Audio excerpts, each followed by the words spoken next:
Time for the Blue White Breakdown podcast, PennLive's Penn State football podcast. We're going to talk Penn State hoops in this edition. Dave also wants to get something off of his chest regarding that weird Chargers-Raiders result on Sunday that nearly became a tie.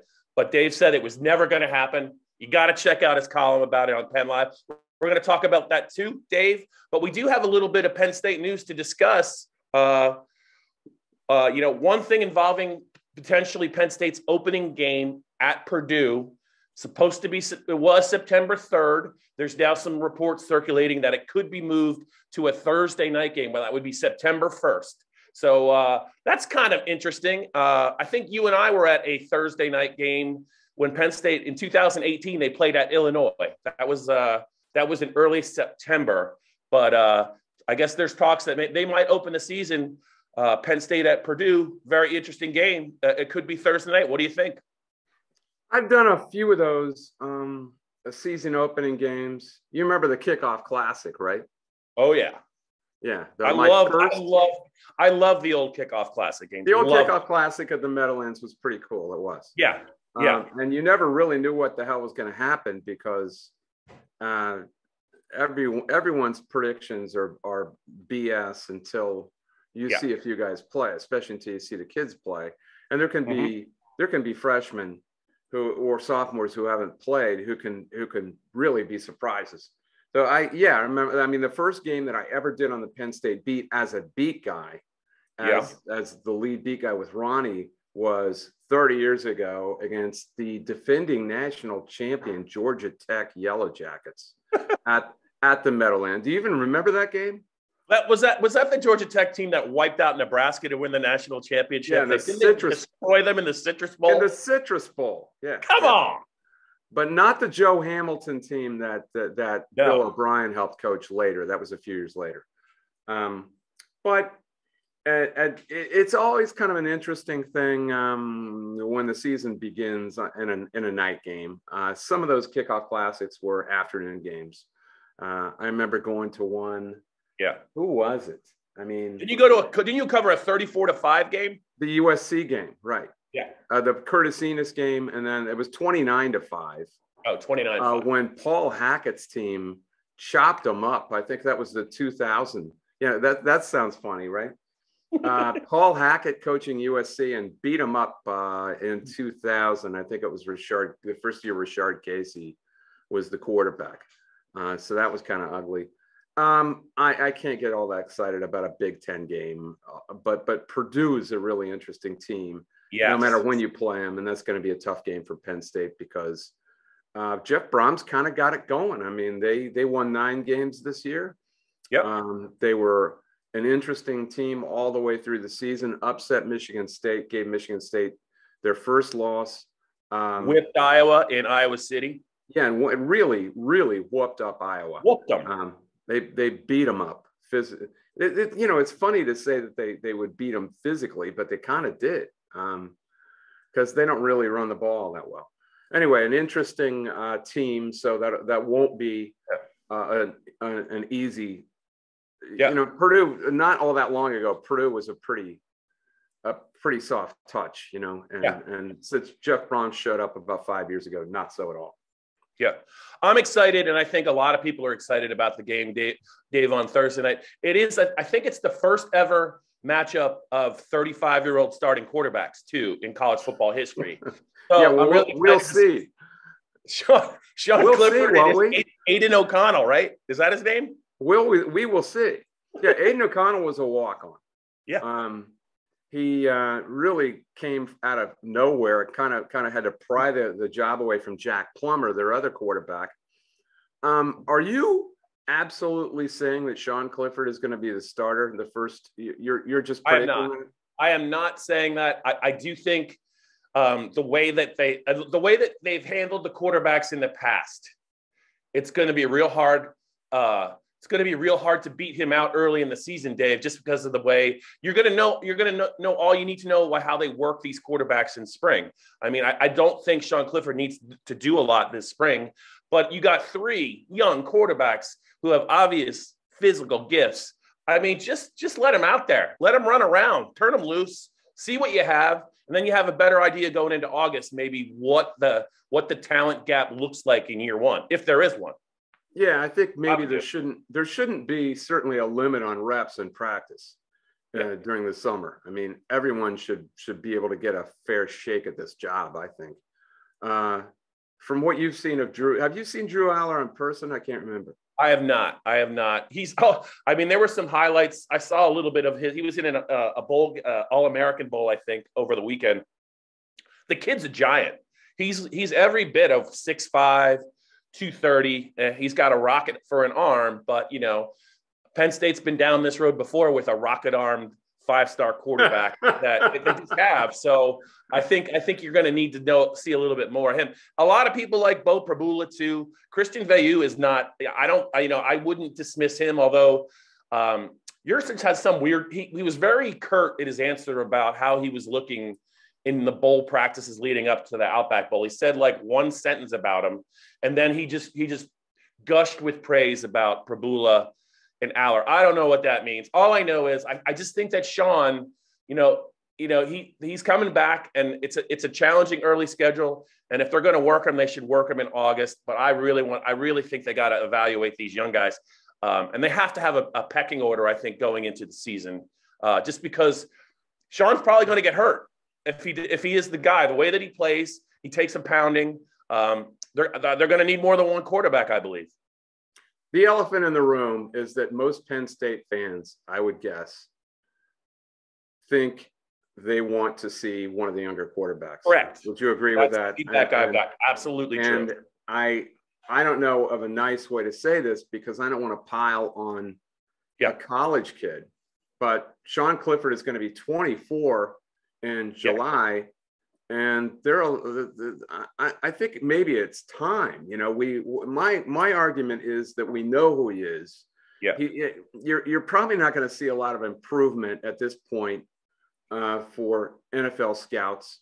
So I guess he just wants to go to grad school and still likes to play football, and that's fine. But I don't think there's any guarantees once you get to this point in a kid's career, including the starting job. So we'll see how that goes. Other coaches have named a freshman or a sophomore the starter in these situations, even with a longstanding incumbent. Maybe not one of Sean Clifford's stature, but it has happened before. I kind of agree with you. I don't think James Franklin's going to do that. I don't think Mike Yurcich is just going to do that, but it has happened. There's precedent for it before, and it's not like we're back in the days of there were days when it took 4 or 5 games for Joe Paterno to unseat an incumbent quarterback, even if it was his first year. I mean, you remember what Zach Mills had to go through in 2001. I think it was week 5 against Northwestern before he got the job from Matt Seneca. And Matt Seneca was not exactly an incumbent. Rashard Casey had been the starter the year before, but he was the elder statesman, and so he was made the starting quarterback. Those days are over. I think the transfer portal and mobility of kids has meant, and the way freshmen have been playing quarterback for years now, they come in and start and are fabulous right away. CJ Stroud is a perfect example.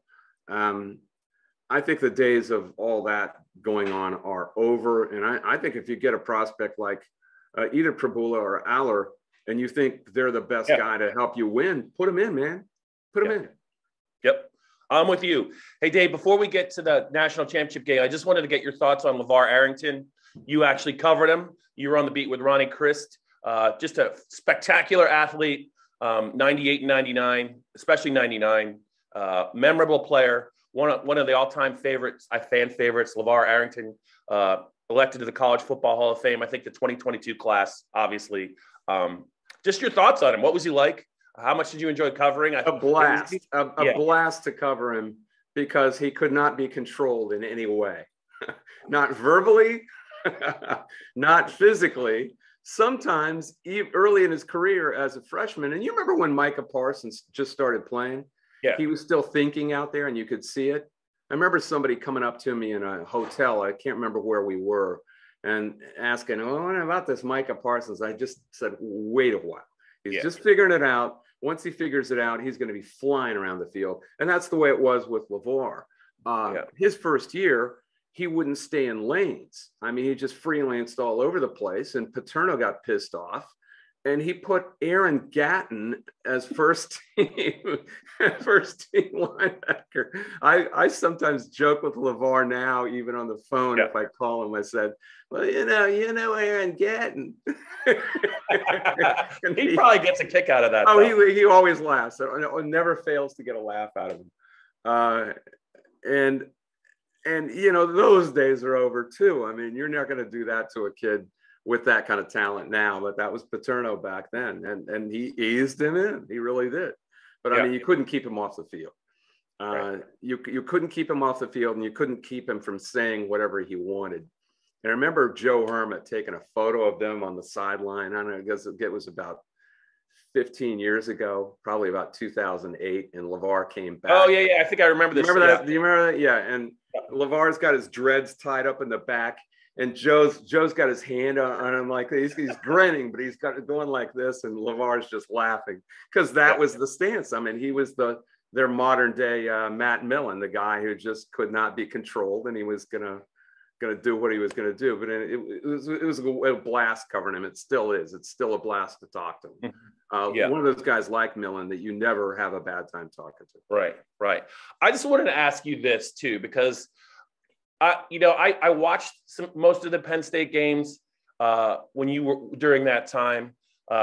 Nick Horvath had those office shifts though on Saturday that were mandatory. If you were, I think I had I was Rod Frisco's backup high school writer. Oh my God, you had to do that on Saturday? I forgot. I mean, even we never had Saturdays off under Nick. You're talking about the mid '90s, right?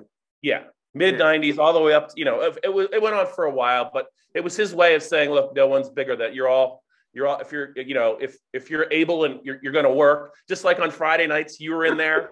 I mean, yeah. I mean, it was everyone helped out, and you learned a lot from that. But I just wanted to ask you, Dave, it's my understanding that to be eligible for the College Football Hall of Fame, you have to have had at least one season where you were consensus first team All-American. I didn't know that was true. I think it is. I believe it is. I've never really been plugged in with that. Yeah. Because I wondered, like early when I was on the beat, I don't think Lenny Moore was in the college. I don't know that he made it to the College Football Hall of Fame because I don't think he was ever a first team All-American, so he wasn't eligible. Well, but maybe that should be changed. The reason I bring it up is I just looked it up because I can't believe it. How is Courtney Brown not in the College Football Hall of Fame? I didn't know he was. I don't understand that. Yeah. Well, I've always thought the College Football Hall of Fame is kind of like local Hall of Fames in a way. You go through some of the guys who aren't on there. There. I've said that before about what this guy's, or maybe he's finally elected like 20 years after he was eligible, and I'm like, wait a minute. Why wasn't he in there in the first place? I think I'm on his Wikipedia page. I've been Googling it for the show. I don't have any reference for him. How in the world is Courtney Brown not in the College Football Hall of Fame for what he did during those 2 years at Penn State? How is that possible? A force of nature. I will never forget that Outback Bowl against Kentucky, New Year's Day in '99, where, they're just, he and LaVar were terrorizing Tim Couch. I couldn't think of his name. Tim Couch. Yeah. You can't miss NFL quarterback. See, that's an example of a guy who who did he go to? The Colts? I forget. Browns. Oh, Browns. Went to a bad team. Went to a bad organization that couldn't protect him. He was the David Carr of his Shees. He was about the exact same time as David Carr, probably the year before. That kind of segues into something I wanted to talk about. You watched the game last night, right? Yes. I just got done posting a column about, I could have written something about Stetson Bennett going from, it's a great story, going from a walk-on to having a great play, a great couple of plays. or the Georgia defense, which was just about as ferocious as anything we've seen. That Georgia defense this year, I compared them to the '85 Bears of college football in that they were that fearsome. Yeah. They were that imposing and intimidating, except for one game. And of course, for this team, it was the SEC championship game. Miami Dolphins, Billy O'Brien figured them out for one game and shocked them and surprised them and got 41 points. But it only happened once. And of course, back in 1985, that was the Dolphins on Monday night. And it never happened again either. Yeah. But the reason they could do it in both cases was the quarterback. And I just thought Bryce Young in defeat was spectacular last night until he just got so beat up that he threw a couple of bad balls late. Almost like a punch-drunk fighter. God, yeah. He was just getting the crap beat out of him and making throws with guys freight training him right in the face. They let some stuff go last night as far as hits that were bang, bang. I didn't think they were really penalties, but if a flag had been thrown, you wouldn't have been surprised, stuff right. Like that. Anyway, he was getting hit. I mean, Nakobe Dean hit him once. Yeah. The defensive end, Travon Walker, hit him hard one time when he was rolling right. He was getting beat up, and God, he just showed me so much the way his composure, his demeanor, his body language. He was imperturbable. He never ever gave up. That he had to be hurting like crazy. He had to be discouraged. With the receivers, he's got third and fourth line receivers there, a couple of whom couldn't catch the ball. Right. Where he was putting them put the balls right in place. He had to be discouraged. I'll bet NFL scouts were more impressed with his composure and his durability and his tenacity than anything else about the way he threw the ball, and he threw some great balls. I don't think Penn State's offensive line would have matched up well with Georgia. I don't think so. You were just waiting for the punchline. I don't know how that would have gone for Penn State. But I don't know that we'll ever see Penn State play Georgia. So there's that. But it's just those athletes, those collection of athletes, how it's we've said it for years, but these two teams certainly aren't going anywhere. I mean, they're going to be with the way they recruit and the way they develop, and it's a different level of football. And they were clearly, by the end of the year, the two best teams. I mean, I don't even know, there wasn't a third team, I think, that could have even hung with those guys. No. How about Jordan Davis? Holy crap. The guy's like 360 and he moves. Have you ever seen a guy that size move like that? No. And I can only imagine he's probably a great athlete. He probably just I bet you he can dunk a basketball. Yeah, he's like Ndamukong Suh was, except springier and bigger. He's probably 40 pounds bigger than Ndamukong Suh was at Nebraska, right? Yeah. Right? Yep. Faster straight line and just a terror. I suppose he could get hurt with that kind of weight going that fast, but my God, the Georgia's whole front, these are guys, and Alabama, some of Alabama's guys, these are guys you just never see in the Big Ten.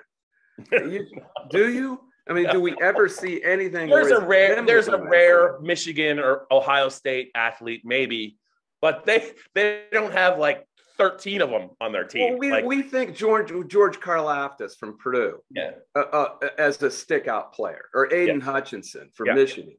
Yeah. But they're not like these guys. It's not even close. It's not remotely close. Yeah. That Alabama kid that's not eligible for the draft, I think he had 35 sacks this year. I don't know. I think he was better in the first Georgia game, but the outside linebacker, he was a phenomenal player too, and he's got to watch next year. I can't think of his name. I think his last name is Will Anderson. Will Anderson. Yeah. But he didn't have the volume of guys around him that Georgia did. I don't know how you pick your poison with that defense. And OB shocked them one time, but I just had a feeling they weren't going to shock them again. Yeah, and losing those two receivers, Michi in the first game and Williams. Yeah. But yeah, it's just rare to see that many athletes that playing. That was ferocious. I can only imagine what the Georgia celebration was like in Indianapolis last night. That must have been, I mean, well, those people waiting a long time for that. They've been waiting a long time. Did you see Dooley? No. Did you see Coach Dooley out there? I saw Uga. Uga looked like he was a little warm. No, you must have turned it off before Vince Dooley came out. He got to be 90, right? I suppose, but he looks spry out there. Yeah. Well, Dave, that Georgia team that won in '80, Herschel Walker. That's the first time I can remember seeing a guy who was just, it was a sign of things to come down the line. Now they just have 15 guys that are built like him instead of just one back in 19. Alabama's got a guy like that a new one every 2 years. Yeah. Derrick Henry. They're freaks, but Najee did it again. I mean, he's a great back. Najee is. I mean, they just keep stamping him out, and we think it's great when somebody like Saquon Barkley comes along. Right. But here he is, not too durable, and those guys, they play and play and play in the NFL, and it seems like they never get hurt. I mean, am I missing a catastrophic injury for any of those guys? I'm sure. It's actually all the injuries happen to the Penn State kids. It's the running backs. They all do. I hate to say it, but usually the Georgia or the Alabama backs, like a guy like, he's not even a big guy, Mark Ingram. He's short, but he's powerful. But he's still in the league, and I think he won the Heisman in 08 or 09. Yeah, and they just keep coming. They just keep stamping them out. So it's the big, powerful, fast guys. Big Ten has big, powerful guys, or they have fast guys, but they don't have big, powerful, fast guys. And there's so many of them in the SEC. And like you said, man, I don't see it stopping anytime soon. With NIL down there, they're just going to get, the local used car dealer and say, Coach, what do you need? And it's going to be open season. And I say, so be it. I'm not one of those guys who thinks it's going to be the end of college football. It's just going to be what we had in college football, except above board. And it's going to be legal, but it's going to be the Wild West. It's going to be out of control. And the SEC is going to have no compunction about they're not going to be worried about what it looks like, put it that way. I mean, they're going to shell out whatever money to these kids they need, and they don't care. I mean, it's a professional game at the SEC level, and that's what I thought I was watching last night. I was like watching a low-level NFL game. Okay, Dave Jones, you choose. Next topic, is it Penn State men's hoops, or is it the Raiders-Chargers game that had you frothing at the mouth? Well, since I really haven't gotten to talk to you about it, did you watch it, or were you just blitzo drunk? I mean, what condition? What condition Dave, were you in? I enjoy my Sundays. I have a lot of enthusiasm on Sundays. I appreciate the question, Dave. I would not obviously, I enjoy my Sundays. I would not characterize it the way that you did. Well, it was at the end of the Sunday. Does that make sense? Well, the best part of the game was like 10:30, 11 o'clock on a Sunday, and you made some really, really good points in your column, but the odds of 3 scoring possessions in a 10-minute overtime is still, I can't believe that because I don't know how they did that. I just don't know how they scored 3 times in overtime. How about a 19-play, 83-yard drive to finish regulation? No, I don't think you really were paying attention. I think you were probably in a condition. I mean, be honest. I mean, it's okay. You've had a whole day of watching the NFL. Maybe you weren't really paying attention. But I wasn't really paying attention. That drive was incredible. It was incredible. And Justin Herbert is going to be a special player. He really is. He already is, He already is. But my God, he converted, I think he converted 3 fourth downs. Collinsworth and Michaels. Al Michaels keeps getting these legendary events. And trust me, I mean, And we're not just talking about the Miracle on Ice or 3 Rounds of Thunder, which he was at. He did that. We're talking about stuff like the 86 ALCS with Donnie Moore, the game 5 in Anaheim, where the Red Sox won with Dave Henderson's. They got 3 runs. Henderson. Yeah, I mean, it's one of the great baseball games of all time. Al Michaels did that. And this is on that level. I mean, there are consequences. It's not going to probably be remembered that way, but this game was wild. And what the strange thing about it, all Steelers fans know, is that the only way the Steelers would not make the playoffs is if there was a tie. Now, how do you feel about ties in general? Because I like ties. I used to like ties back. I don't think you can really remember because they started overtime in 74.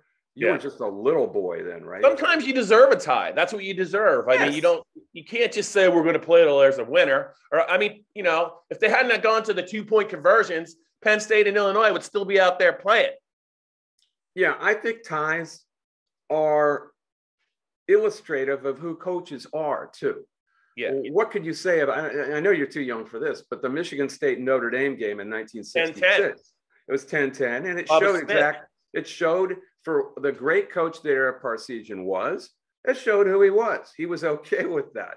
Yeah. Didn't Woody and Bo play to a tie? Yeah, that was they were trying to win the game. And then they gave the Rose Bowl to the wrong team. The 10-10 tie in 73. But I'm talking about illustrative of who a coach is.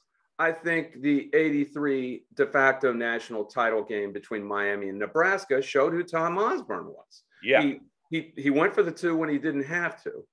And when you have ties back in those days, you saw these kinds of things. Plus, there were also games that deserve to end in a tie, that just aren't very good, and you just want it to be over with. There were a lot of those games back in the late 60s and early 70s when I was so into the NFL. And I went back and looked at it, I thought this was true.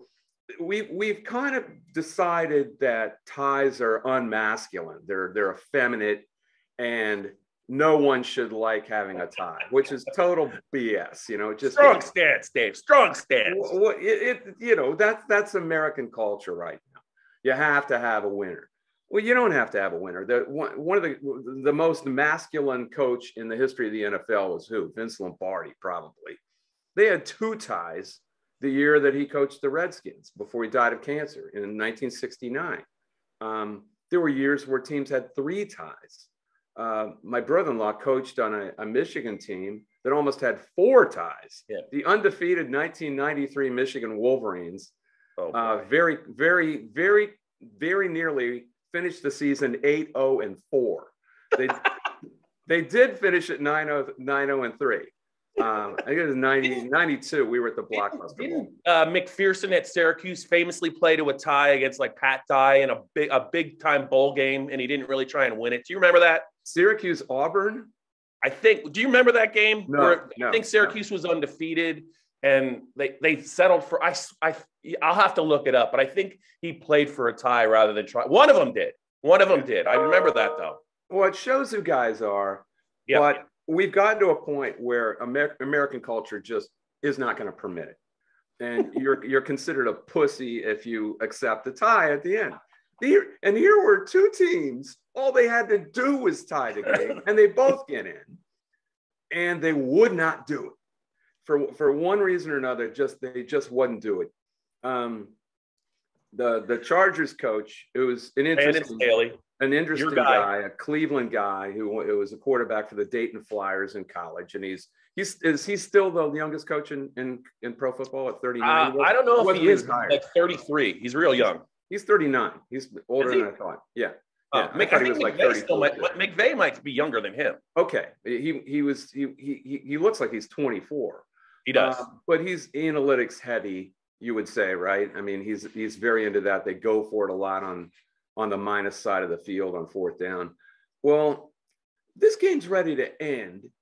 It really looks like the Raiders are just going to run out the clock. They're running the ball. and you sent me that text from who was it? Who was the text from? It was from the Joe Banner. Joe Banner, the former CEO of the Eagles. Yeah. And he came right out and said, I mean, the Raiders were gonna accept a tie. The Steelers would have been screwed. And yet Staley decided, no, he is the smartest guy in the room. I think he thought he was gonna. What happens to them if they get a better playoff spot? If they get a win, they get to play Cincinnati, correct? Yeah. I think that's what they were thinking. One of them probably was going to have to play the Chiefs because that's the Steelers got in. I don't know. But if the Chargers win, they don't have to. Yeah, so that might be right. The gears are turning. But man, he's on his own 39. The ball's on his 39. There's 38 seconds left, and he decides on a timeout. I mean, come on, man. Just take your playoff spot. And if he hadn't done that, you could make a pretty good case that the Raiders would have just run out the clock. But no, he's got to be the man with the calculation, the man with the better way, which is kind of a masculine kind of thing right now. And who's the interim Raiders coach? I can't remember that guy's name. I don't even know if you remember that Bisaccia.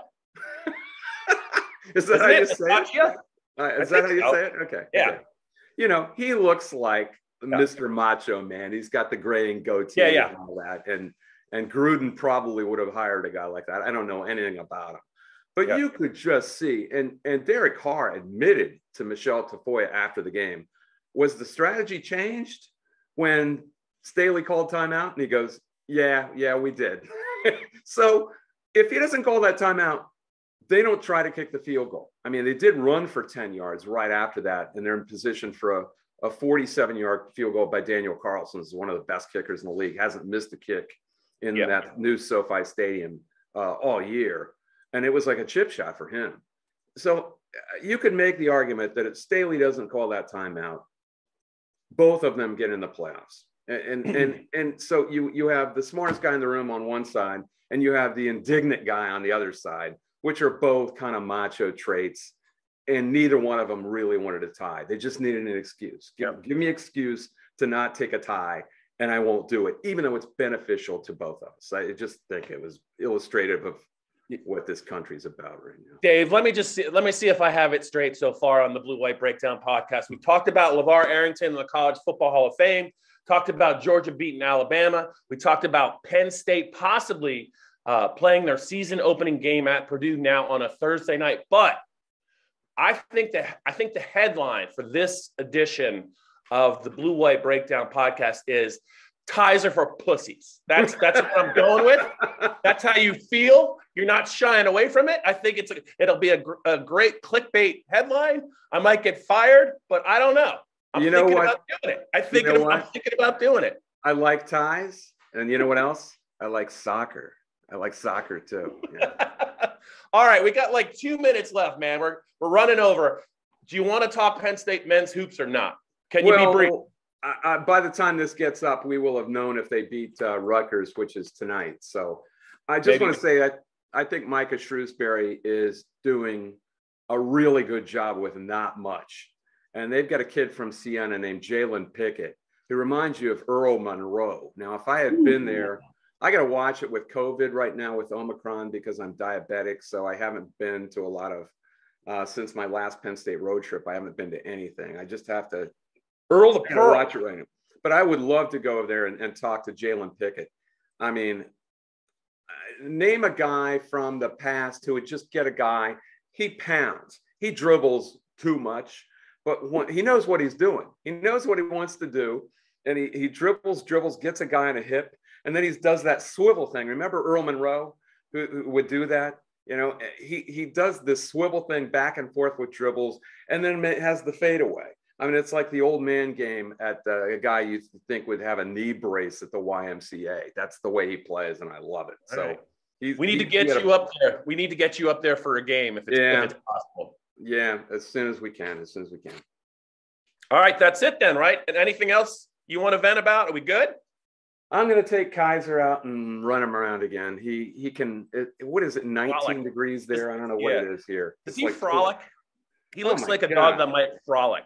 He sprints, and he loves it when it's cold and he just goes and goes and goes. It's 22 right now, so you can't tire him out. He's like a racehorse that never lathers up. I mean, he just keeps going. So I got to find new. The dogs are younger and they're feeling their oats. There's nothing better, because especially big dogs, when they start to get older, the joints start to stiffen up. I always remember my favorite dogs are big dogs.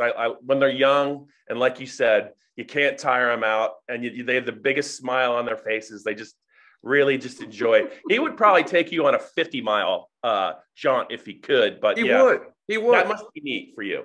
He would. And the other thing about big dogs is when they get old and they know they can't do the stuff they do anymore, they turn into great old dogs too. They act like you. They're like, I don't know. Well, give me a few minutes to warm up. They adapt, like Jamie Moyer did late in his career. He still was able to win games at like 48, but he just wasn't the same guy when he was 28. No. That's all. Yeah, no. You throw to contact. You throw to contact. All right. Well, I don't want to keep Kaiser from his walk. Blue White Breakdown podcast Tuesday. Dave Jones, Bob Flounders. I'll be back with Daniel Gallen a little later in the week. Dave, you better watch that Rutgers Penn State game, and I want a strong take from you next Tuesday when we chat on that. You need to start watching and some. Billy's doing some good things with St. Joe's too, and he's got not much, and so you should be watching that. We can talk about that. All right, see you. See ya.